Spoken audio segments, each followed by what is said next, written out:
Welcome to our channel. Today we how to authenticate with OKX using Google Authenticator step by step clearly. To begin, open your web browser and navigate to the OKX website. Log into your OKX account using your credentials. If you have not enabled two-factor authentication yet, you will be prompted to do so.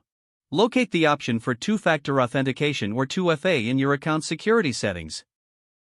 Choose the option to set up Google Authenticator.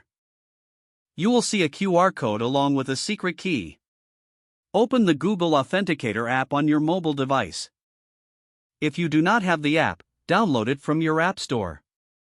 Once the app is installed, select the option to add a new account. You can either scan the QR code displayed on the OKX website or enter the secret key manually. If you choose to scan, point your phone's camera at the QR code.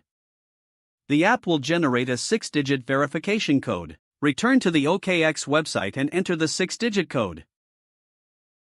Click the Submit button to confirm your code. Make sure to save the backup codes provided by OKX for future use. These backup codes will help you regain access if you lose your device. After entering the code, you should see a notification that two-factor authentication is successfully enabled. Congratulations, you have successfully authenticated with OKX using Google Authenticator. From now on, every time you log in, you will need to enter a new code generated by the app. Ensure you keep your Google Authenticator app secure and backed up. If the page does not load, refresh the browser or try again in a private or incognito window. Make sure you are using the correct email address, then retype it carefully to avoid small typos. If your password is not accepted, use the reset option and create a new strong password you can remember.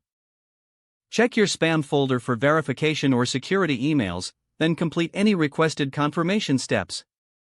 Enable two-factor authentication if available to improve account security and reduce unauthorized access risk. After signing in, review your profile details so your contact information and settings are accurate and current. If you see an error message, note it down and try again after restarting your device and internet connection. Log out when you finish, especially on shared devices, to keep your account and payment information secure. Don't forget to like this video and subscribe to our channel for more step-by-step tech guides.